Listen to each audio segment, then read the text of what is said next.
The town sheriff discovered on his very first day in office that the local armory was stocked with enough guns and ammunition to fight a small-scale war. There were even C4 explosives hidden inside the safe, powerful enough to completely blow up the entire police station. But the town only had a population of just over 1,600 people. So why did the former sheriff store so many weapons? And the strange things didn't stop at the police station. The residents of this town were also extremely unusual. When Yuri walked into a restaurant, he noticed that the walls were covered with all kinds of firearms. Out of curiosity, he called the owner over. Any of them loaded?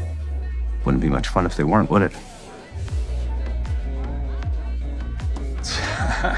After finishing lunch at the restaurant, Yuri began his work in the town. He first settled a few minor disputes, then he was called over by an elderly woman from the tailor shop to help. However, just when Yuri thought his daily duties would only involve handling these small issues, the radio on the old woman's table suddenly crackled with a voice. The broadcast was actually on the same frequency as Yuri's police radio. It turned out the old woman had been secretly monitoring the police channel all along. Although Yuri pretended not to care, he quietly kept this detail in mind. Because the former sheriff had died under mysterious circumstances, Yuri was sent here to serve as the temporary sheriff. Even after discovering so many strange things, Yuri had no intention of looking into them. He only wanted to finish his 2-month assignment here, then collect his extra bonus and leave this place. The next day, while Yuri was answering a phone call, he suddenly noticed the nearby vending machine being violently shaken by someone. When Yuri walked over, Jessie hurriedly covered the gun hidden around her waist. She claimed that the vending machine was stuck, and that she was only trying to get back the money she had put in.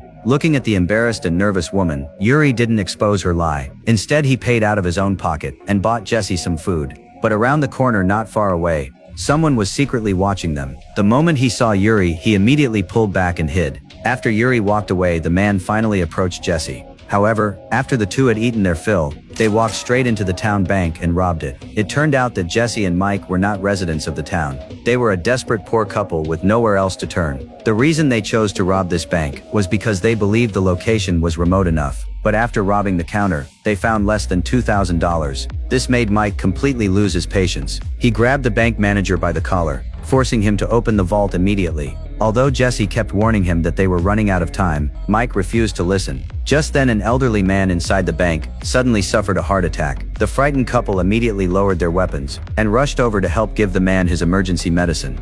However, during this brief moment, the bank guard quietly dialed a number on his phone. But the person on the other end of the call was not the police station. It was the overseas headquarters of a crime syndicate. Watching the phone continue to vibrate, the gang immediately realized that something had happened at the bank, so they quickly sent people to the town to handle the situation. Before long, the police station also received the alarm. When Yuri saw the red light flashing continuously on the alarm panel, he immediately took 2 of his men and headed to the bank. Soon 2 police cars pulled up in front of the bank. Yuri saw Jessie inside through the glass, so Yuri told his men to stay where they were, while he planned to go inside and negotiate with the bank robbers. Just as Yuri turned and walked toward the bank, his 2 subordinates quietly began talking among themselves.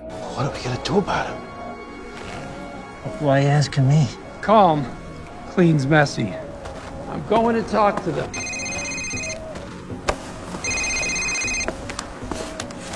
We got us a situation. Yeah, I do know what I signed up for, but... After Officer Jamie hung up the phone, he told his partner that they had been ordered to kill everyone inside the bank, including Acting Sheriff Yuri. Then Jamie directly aimed at Yuri's back. Fortunately, an accident happened at that moment. The bullet hit Yuri's bulletproof vest. At this moment, Yuri still had no idea what had happened. He loudly shouted at Jamie, telling him not to fire recklessly. But Yuri's response was a continuous barrage of gunfire from Jamie. Only then did Yuri suddenly realize that the shot just now had not been an accidental discharge. So Yuri immediately raised his gun and returned fire. But compared with Jamie's terrible marksmanship, Yuri's shooting was extremely accurate. Even though he was lying on the ground with his view restricted, he still hit Jamie's ear with a single shot. Jamie frantically lay on the ground searching for his ear, while the other officer continued spraying bullets at the bank.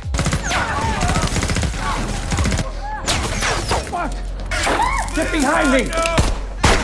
Go, go, go! Only after they saw Yuri and the others take cover behind the counter did they temporarily stop shooting. At this moment, Jessie under the counter was completely dumbfounded. She and Mike were bank robbers. It was understandable that the police were shooting at them. But why were the police shooting at their own sheriff? Yuri could only say that he had only been the acting sheriff for 2 days and had no idea what secrets the town was hiding. Just as the three of them were completely confused, Yuri suddenly noticed the bank manager, so he immediately pointed his gun at the manager and forced him to tell the truth. Only then did the manager say with a trembling voice that if the robbers had only taken the cash at the counter, nothing would have happened. But they insisted on opening the vault. However, what the three of them had not expected was that the vault was actually filled with cash and gold bars. It was obvious that all of it was illicit money from unknown sources. From that moment on, the sheriff and the bank robbers were no longer enemies, because when facing the darkness of the entire town, joining forces was their only chance to stay alive.